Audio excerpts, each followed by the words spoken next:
사도행전 5장 말씀을 함께 읽었습니다.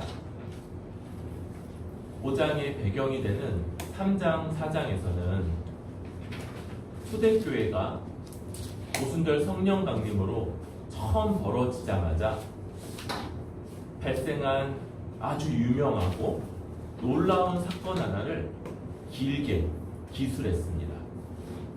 그것은 교회를 통해서 생명의 주이신 예수 그리스도의 생명의 능력이 나타난 사건이다 라고 요약할 수 있을 것입니다. 40년이 넘게 한 번도 걸어보지 못했던 사람, 그래서 하반신이 완전히 붉고 어떤 근육도 어떤 조직도 제대로 성하지 않았던 사람이 완전히 낫게 되어 걷고 뛰고 성전 안으로 들어가며 또 하나님을 찬송하는 이런 모습들이 아주 분명한, 교회가 어떤 곳인지를 나타내는 아주 분명한 특징과 또 내용이 되었고, 이것을 중심으로 한 여러 논란들, 사람들에게 솔로몬 행각에서 설교했던 베드로의 설교, 또 그것을 싫어하여서 이 사도들을 잡아 가두었지만 그러나 그들을 어찌할 수 없었던 사내들인 공의의 반응까지가 3장, 4장의 내용이었습니다. 교회가 생명의 주이신 예수 그리스도의 능력, 생명을 주는 능력을 소유하고 있다는 이 사실은 너무나도 중요한 것이고, 또 우리가 언제나 의지하며 또 기대하는 바라고 할 수 있겠습니다.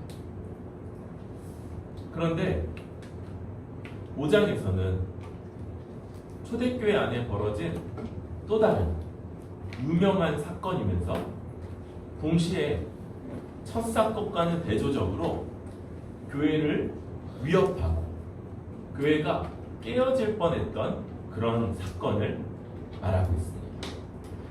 바로 아나니아와 삽비라 부부의 죽음이라는 그런 사건이죠. 이 아나니아와 삽비라 사건, 그들은 어느 정도의 땅을 소유하고 있었던 것 같습니다. 그리고 그 땅을 팔아서 교회 앞에 내놓았는데요, 그중 일부를 감추고 그리했다라고 말하고 있습니다.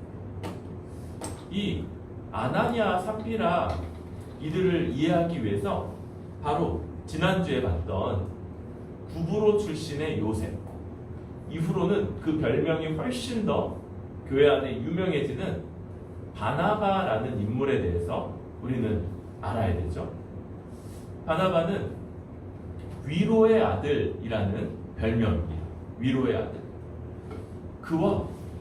그가 행하는 바, 그의 말, 그와 교제하는 것만으로 고되고 험난한 세상에서 크게 위로를 받는 일들이 있었기에 위로의 아들이다 라는 별명이 붙여졌던 그는 교회 안에서 거의 사도와 비슷한 지위와 위치, 권위, 또 그런 역할들을 감당하면서 바울과 첫 번째 선교사로 교회에서 파송되게 되는 그런 인물이고, 끝날까지 아주 교회 안에 많은 영향을 미친 그런 사람이라고 할 수 있습니다.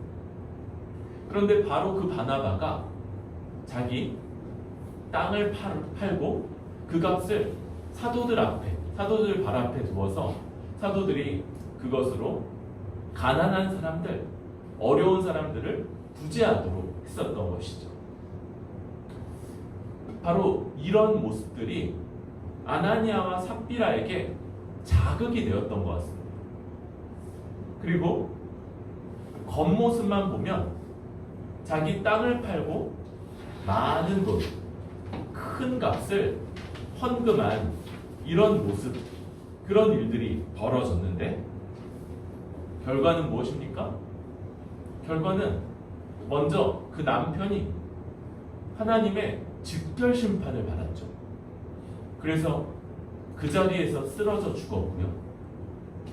곧바로 이 유대인들, 유대 문화에서는 사람이 죽으면 바로 내어가서 장례하는 이런 문화가 있죠. 이 날씨가 건조하고 덥기 때문에 사람이 쉽게 부패하기 때문에 곧바로 묻고, 그리고 돌아오는 길에 3시간쯤 뒤에 다시 그 아내가 비슷한 질문을 듣고 거기에 답했다가 다시 죽는 이런 사건이 벌어지는 것입니다. 이 아나니아 삽비라 사건, 이것은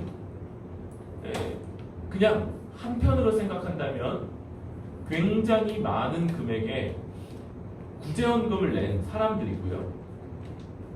꼭 모든 사람들이 그렇지 않았으며 그렇게 모든 것을 내는 것이 다 의무적이지 않았다는 것을 보게 됩니다. 베드로가 아나니아에게 던지는 질문을 보면, 아나니아야, 어찌하여 사탄이 내 마음에 가득하여 내가 성령을 속이고 땅값 얼마를 감추었느냐? 땅이 그대로 있을 때는 내 땅이 아니며 판 후에도 내 마음대로 할 수가 없더냐?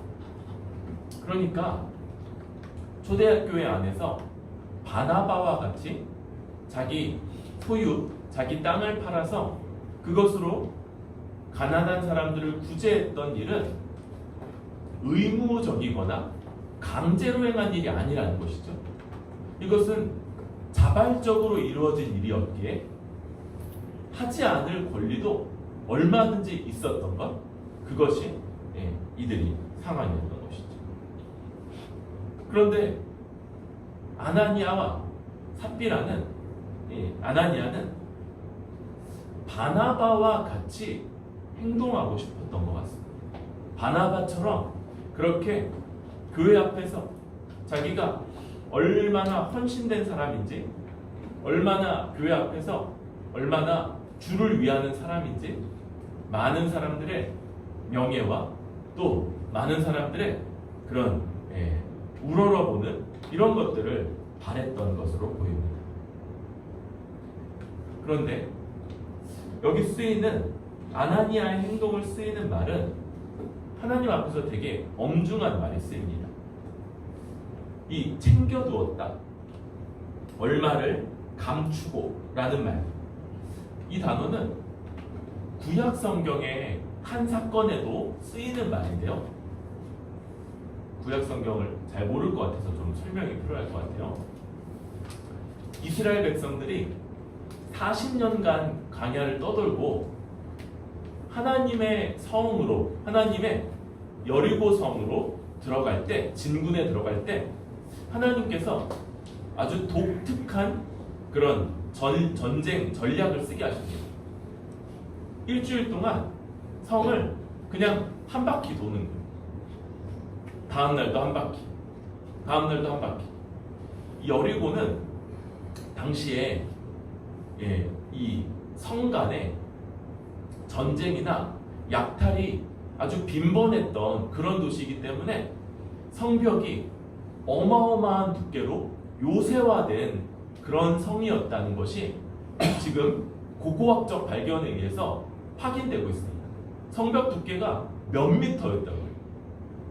그러니까 지금의 기술로도 무너뜨리거나 망가뜨리는 것이 쉽지 않아 보이는. 근데 당시에 뭐 투석기라든지 뭐 이런 공성 무기, 칼도 한두 자루밖에 없는 이스라엘 민족들이 그 성을 무너뜨리는 것이 아주 불가능해 보였던 그런 성인 것이죠. 요새화된 성. 그런데 그 성을 일주일에 하루에 한 바퀴씩, 그리고 마지막 일주일째는 7바퀴를 돌고 그 성을 향해서 와 소리 지르게 합니다. 그러자 어떤 일이 벌어졌어요? 그 요새화된 성벽 두께가 몇 미터씩 됐던 그 성이 와르르 무너져 내린 일이 벌어집니다. 여러분, 여기서 이런 생각을 하면 안 돼요. 그 이스라엘 백성들의 음파가 우연히 잘 겹쳐서, 음파가 중첩 효과를 내서 어마어마한 진동을 일으켰고 그걸로 인해서 성벽이 무너졌다. 이런 아주 쓸데없는 생각을 하면 안 됩니다. 하나님이 이런 방식으로 가나안 땅의 첫 성, 그 요새화된 성을 점령하게 하신 것, 그것은 바로 이 일은 이스라엘 백성들이 싸우지만 하나님이 행하시는 일이다. 그들 가운데 거하시는 하나님의 전쟁임을 분명하게 깨닫도록 하신 사건이었던 것이죠. 문제는 바로 그 다음 성에서 벌어집니다.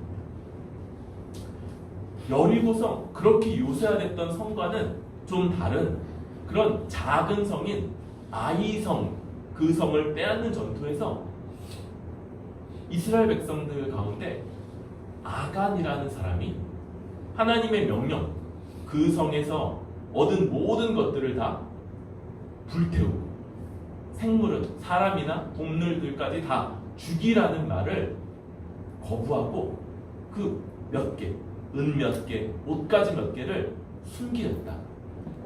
숨겼다가 하나님 앞에서 심판을 받아서 그와 그의 가족들이 다 함께 죽게 되는 일이 벌어지게 되죠.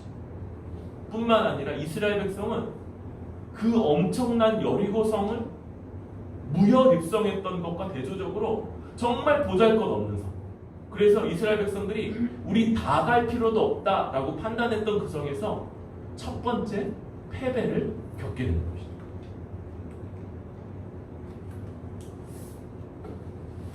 바로 이 아간이 했던 행동,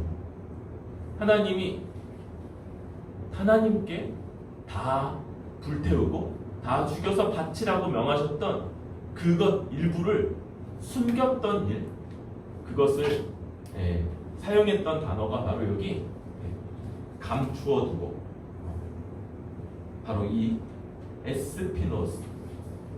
에노스 피사토라는 단어가 쓰여지는 것이죠.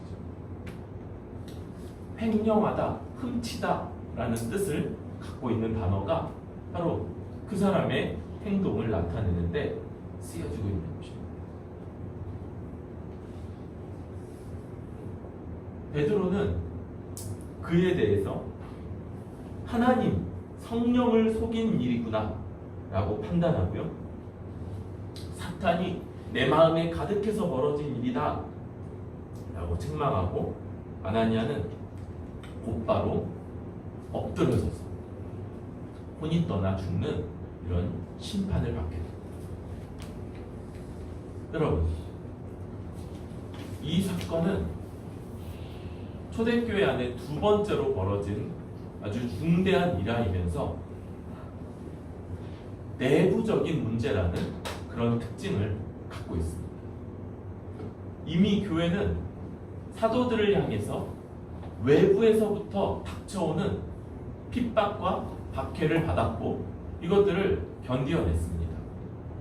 사도들이 저 사내들인 공의의 박해와 그들의 협박에 대해서 말했을 때 오히려 교회는 호모티마도, 한 마음이 되어서 함께 기도하며 함께 이 위협 앞에 굴하지 않았고, 더 주님의 이름으로 핍박받고 주님의 이름으로 매맞는 것을 기뻐하면서 그 주의 이름으로 가르치기를 더 힘썼던 일이 이미 벌어졌죠.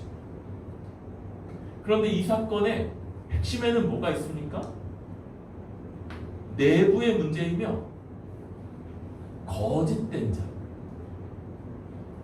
한마음으로 한마음 되지 않는 그런 자가 교회 안에서 한 몸이고 권위자이며 교회의 사람들의 우러름을 받고자 하는 시도, 그것이 바로 이 사건이요, 그래서 하나됨을 위협하는 사건이라고 할 수 있는 것이지. 그런데 여러분, 이 일은 결코 성공하지 못합니다. 베드로가 말하는 것처럼 그의 시도는, 아나니아의 시도는 삼위 하나님의 전, 성부 하나님과 성자 예수님이 그 이름을 여기 두시고 우리의 머리 되시며 성령께서 우리 각 사람 가운데 임하셔서 하나 되게 하시고 하나님의 전으로서 기능하게 하시는 이 교회됨을 만홀히 여기며 그 가운데 거하시는 하나님을 아주 우습게 여기는 태도이기에 결코 용납되지 않는 것이죠. 이것은 사람을 속이고자 하는 것이 아니라 교회 가운데 거하시는 하나님을 속이고자 하는 것이고 하나님을 대적하는 것이다 라고 할 수 있는 것이죠. 우리는 이 사건을 통해서 이 단면에서 이 사건을 기술해가는 가운데 횡령하다 훔치다 물건을 훔치고 횡령하는 일. 그런데 자기 물건을 훔치는 것이 자기가 얼마든지 자기 마음대로 할 수 있는 것들을 훔치는 것이 어떻게 이런 일이 벌어집니까? 말씀은 사탄이 마음에 가득해서 라고 평가하고요. 바로 그 안에 있는 탐심의 문제가 여기서 부각되고 있는 것이죠. 우리 하나님께서는 예수님은 하나님과 재물을 동시에 섬길 수 없다고 말했습니다. 신자는 모든 불신자 안에서 그들을 옥죄는 정욕과 탐심을 예수 그리스도의 십자가에서 함께 못 박은 자이며 거기서부터 벗어나인 자인 것이죠. 신자의 특징은 이제 이전에 자신을 올감했던 그 탐심에서 노인받은 자요. 그래서 탐욕에 물들지 않는 자. 이것이 바로 신자의 특징인데 문제는 뭡니까? 여전히 주 앞에서 온전히 주님을 주와 그리스도로 영접하지 않고 온전히 그분을 따르지 않은 채 그냥 교회 안에 속한 자처럼 그렇게 행하고자 시도하는 것, 이것이 불가능하다는 것입니다. 교회는 한 몸 된 공동체요, 하나 된 공동체이며 교제, 코이노니, 그 소유에서까지 하나됨을 인정하는 그런 관계인 자들이기에 탐심을 마음에 둔 채 한몸됨을 이루고자 하는 시도 불가능한 것이며 결국 이것은 실패할 수밖에 없는 그런 시도라는 것이죠.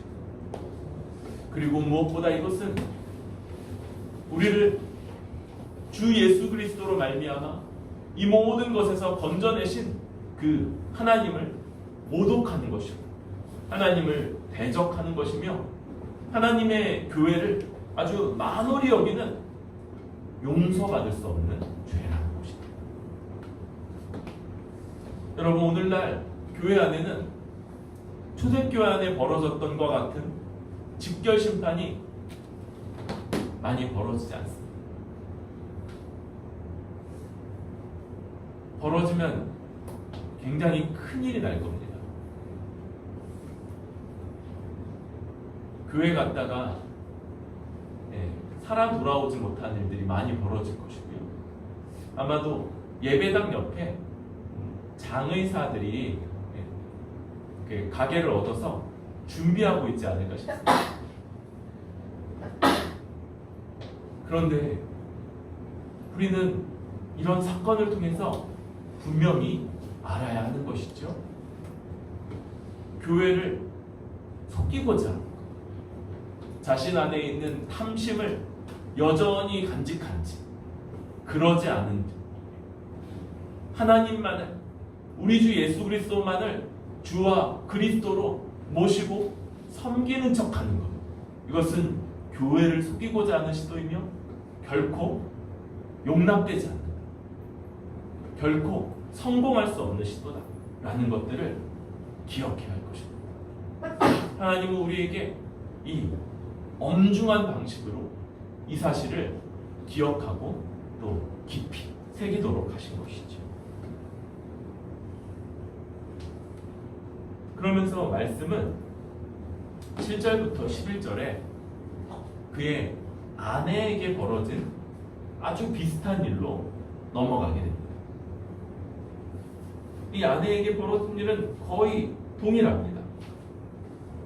그 아내가 남편에게 벌어진 일을 알지 못하고 들어왔을 때 베드로가 그 땅 판 값이 이것뿐이냐 묻고 예 이것뿐입니다 라고 답하고 베드로가 주의 영을 시험하는 것이고 또 너도 내가 할 것이다 라고 선언하자 그도 곧바로 쓰러져 죽고 남편 곁에 장사되는 일 내용이나 묘사를로만 볼 때 아나니아에게 벌어졌던 일을 거의 그대로 반복하는 것처럼 그렇게 여겨집니다.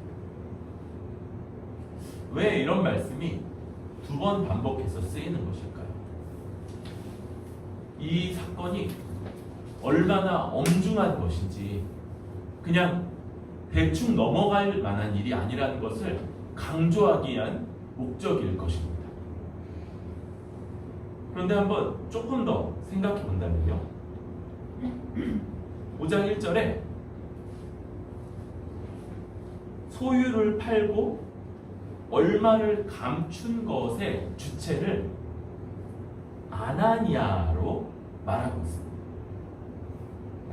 아나니아가 당시 일반적인 문화처럼 땅의 소유권을 갖고 있었던 사람이고요.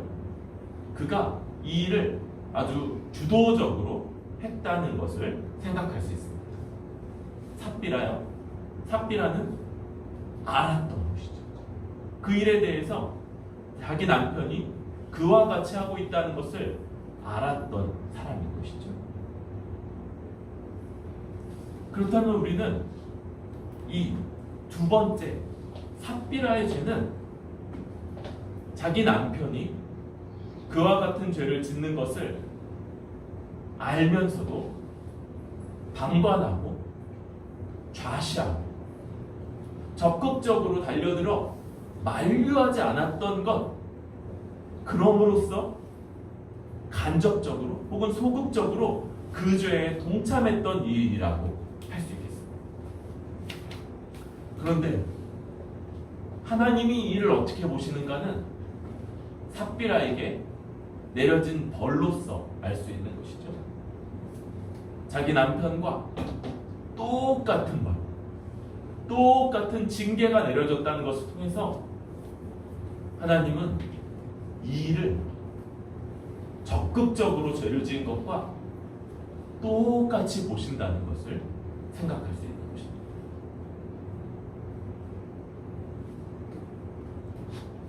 여러분, 우리는 아나니아처럼 탐심의 노예가 돼서 교회를 속이고 또 하나님을 속이고자 하는 시도를 범해서는 안 될 것입니다. 이것은 하나님께서 엄중하게 경고하신 것이고 있을 수 없는 그런 일이 되겠죠. 그런데 삽비라와 같은 문제는 우리 가운데 은근히 퍼져 있기 쉬운 것입니다. 왜요? 아주 적극적이거나 또 스스로 나서서 범죄하는 것 같아 보이지 않기 때문인 것이죠. 이것은 소극적이고 방관하는 자세이고 좌시하는 태도로 다른 사람이 죄를 짓는 것을 그대로 놔두는 것이고 그것에 나는 그렇게 하지 않아, 나는 굳이 내가 그렇게 하는 것은 아니야 라는 자기 정당성을 확보할 수 있어 보이는 그런 일인 것이죠. 그런데 여러분, 하나님은 이 일이 동등한 죄다, 똑같은 죄다 라고 말씀하십니다. 그래서 교회의 구별된 거룩성을 지키기 위해서 처음부터 함께 서로의 죄를 경계하고 서로의 죄에 적극적으로 나서서 그 죄를 막고 그 죄가 벌어지지 않도록 좌시하지 않는 것을 익혀가야 돼. 그것이 바로 한몸된 교회요. 한몸된 교회의 거룩성을 지키기 위한 우리 모두의 사명이다 라고 할 수 있겠습니다. 여러분, 교회는 먼저 범죄한 자에게 그것을 본 사람이 먼저 찾아가서 개인적으로 권고할 것을 요구합니다. 그것은 목사나 혹은 또 다른 권위자가 아니라 범죄한 사실을 알게 된 당사자가 그 책임을 갖고 그 책임을 다해야 되는 것이죠. 그가 권고해서 듣고 회개할 것을 요청할 때, 그때 회개하면 그는 정말 한 생명을 구원하고 또 한 사람을 자신을 한 몸으로 얻게 되는 것이죠. 문제는 그 권고를 듣지 않고 회개하지 않을 때 벌어지게 되죠. 어떻게 해야 됩니까? 한 명이나 두 명만을 한 번 더 데리고 가서 모든 사람에게 그의 범죄한 사실을 알리는 것이 아니라 한 명이나 두 명만 함께 가서 그의 범죄에 대해서 권고하고 회개를 요청하며 돌이킬 것을 다시 한번 권면해야 합니다. 특별히 이때 이 데리고 온 사람이 아주 중요한 것도 사실이겠죠. 언제나 어디서나 막 말하는 사람을 데리고 간다면 그 범죄한 자는 이미 공동체 가운데 자신의 범죄가 다 갈려질 것이다 라는 생각을 하게 될 수도 있을 것입니다. 그의 명예를 지키는 가운데 이 권고의 과정들을 행해가야겠죠. 그렇게 해서 회개한다면 다시 그는 형제로 받아들여지고 그의 죄는 회개하여서 우리 주 예수 그리스도 안에서 완전히 용서된다고 할 수 있겠습니다. 그런데 문제는 이 두 번째 권면에도 회개하지 않을 때 벌어지는 것이죠. 어떻게 합니까? 그러면 이제 함께 갔던 자는 2명 혹은 3명의 증인으로서 역할을 하게 되고요. 교회 앞에, 그래서 목사와 장로들로 구성되는 7회 앞에 이 사건이 올라가서 공적으로 처리되게 되는 것입니다. 그리고 그 공적으로 처리되는 가운데는 교회는 아주 큰 아픔을 가지면서도 그 사람에 대한 징계를 하게 되고요. 이 징계를 통해서 죄가 이 얼마나 엄중한 것인지 또 그 죄로 교회 전체에 퍼져나가지 않도록 막는 일들을 함께 수행하게 되는 것이죠. 여러분, 우리는 적극적으로 교회를 지키기 위해서 수고해야 돼요.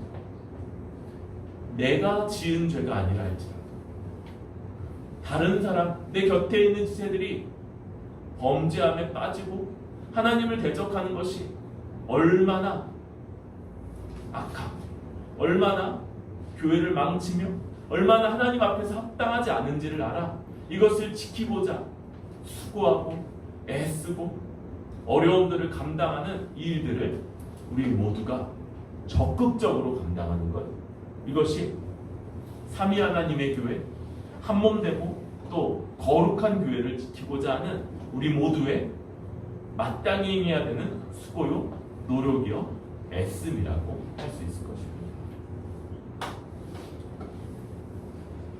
이렇게 할 때 사람들은 계속해서 반복적으로 5절에 이 일을 듣는 사람이 다 크게 두려워하더라. 11절 온 교회와 이 일을 듣는 사람들이 다 크게 두려워하는 교회 안팎으로 두려움이 나타나게 되는 것을 보게 됩니다. 여러분, 우리가 하나님 앞에 나올 때 하나님은 우리 아버지시고 우리 주 예수 그리스도 안에서 우리가 얼마든지 당당하게 나아갈 수 있는 분이다 라고 말합니다. 그런데 이것은요,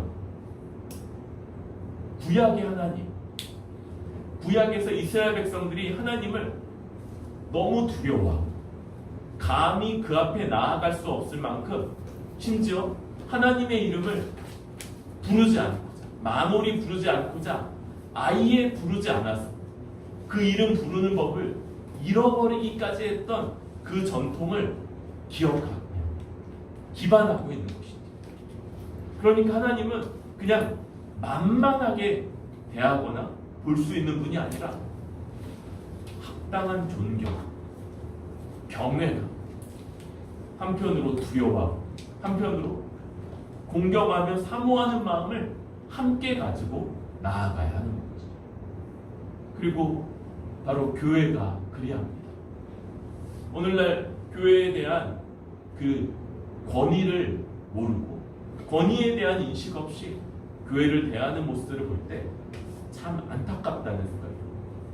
여러분, 삼위 하나님의 공동체라는 것을 알아서 교회를 기뻐하면서 다른 한편으로 그 권위를 알기에 두려워하는 이런 모습들이 우리에게 있어야 될 것이고, 또 그때 교회는 교회에게 주어진 권세, 바로 천국문을 열고 닫을 수 있는 이 열쇠의 권세를 발휘하는 공동체요, 그리고 이 권세를 가졌기에 이것으로 성도를 바르게 이끌 그런 권한을 가진 공동체로서 그 권세를 다하는 것, 이것이 교회의 책임이며 또 교회의 역할이다라고도 할 수 있을 것입니다. 이 한 부부의 죽음, 그 이후에 어떤 일이 나타났는가를 12절부터 16절까지 기록하고 있습니다. 먼저 사도들의 손을 통하여 민간에 표적과 기사가 많이 일어났다 라고 말합니다.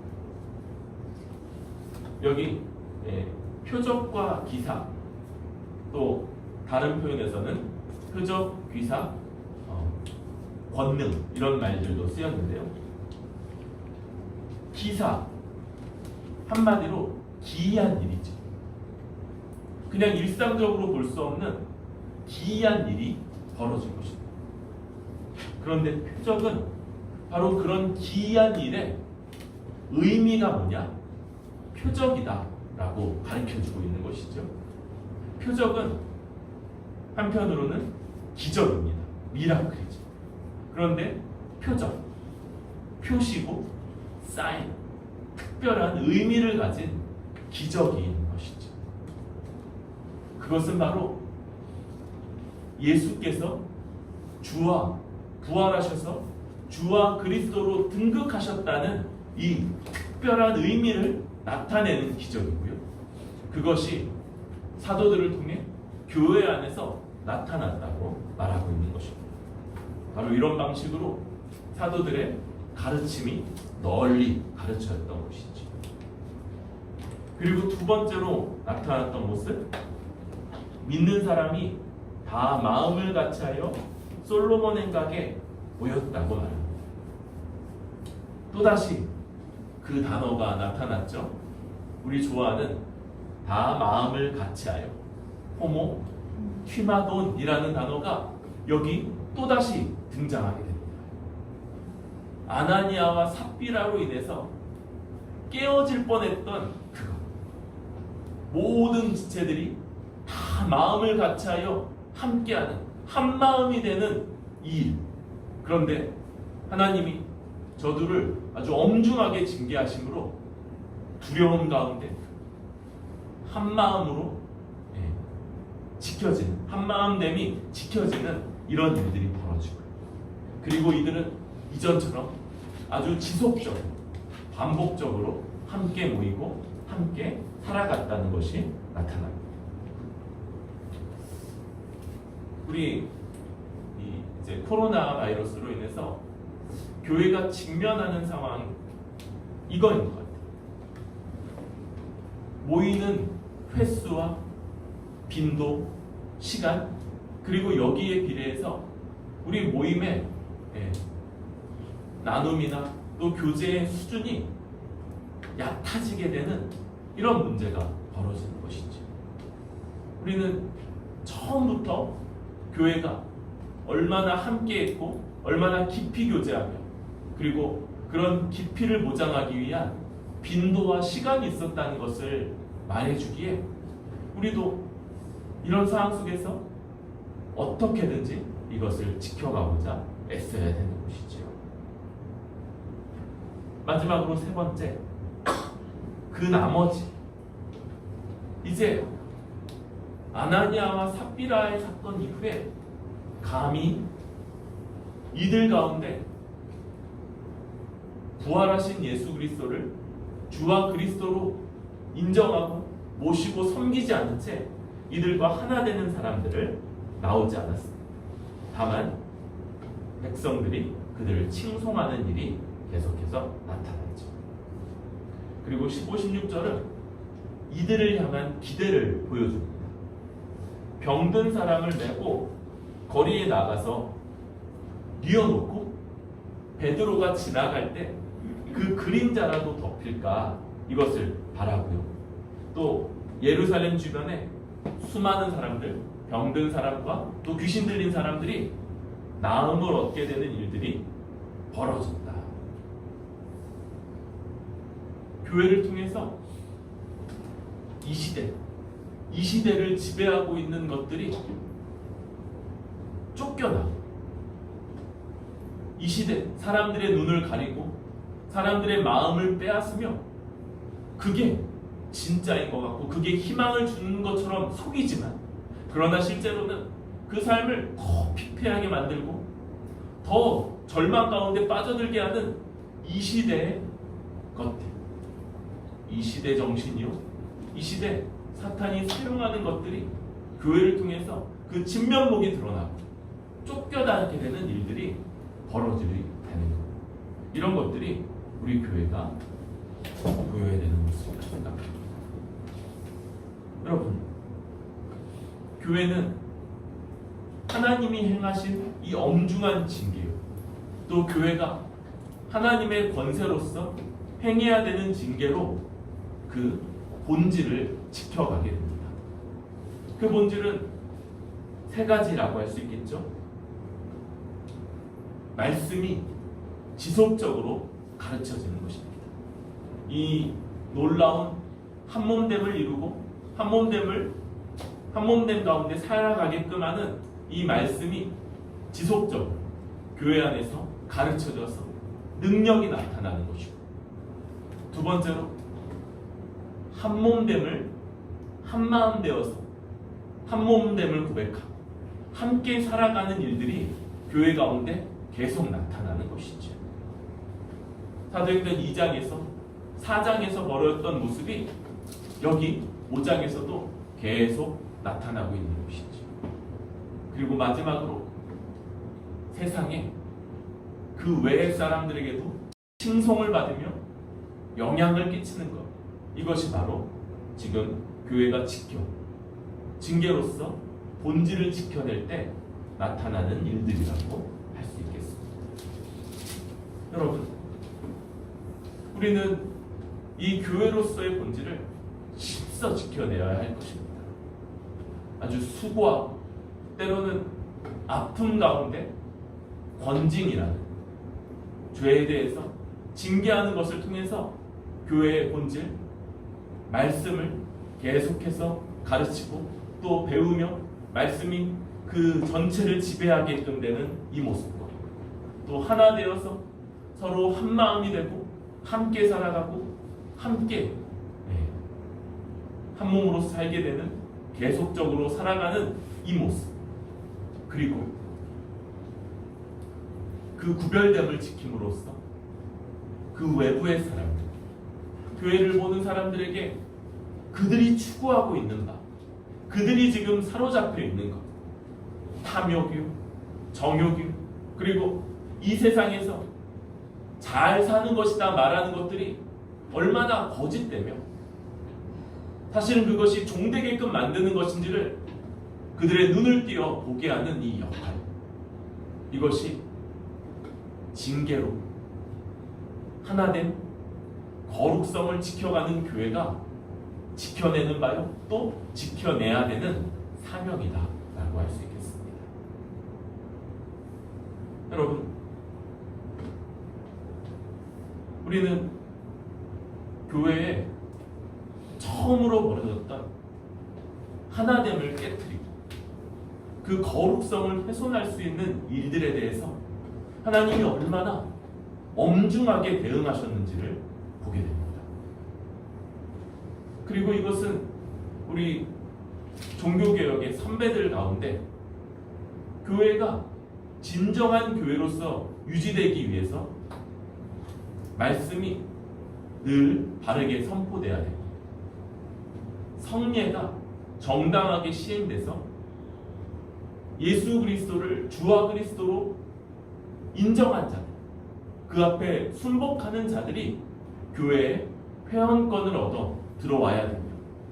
마지막으로 그렇게 회원권을 얻은 사람들 가운데서도 죄가 그들을 지배하거나 교회에 영향을 미치지 못하도록 징계, 권징이 반드시 시행되어야 한다는 것을 말했는데 바로 이러한 모습들을 반영하는 것이다 할 수 있습니다.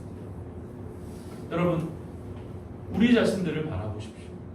우리는 먼저 교회의 하나됨을 지키고 거룩성을 지켜야 되는 그런 주체들인 것이죠. 교회 안에 탐심, 그래서 우리의 관계를 이용해서 이익을 얻고자 하거나 돈벌이를 하고자 하는 어떤 시도도 우리 가운데서 용납되지 않습니다.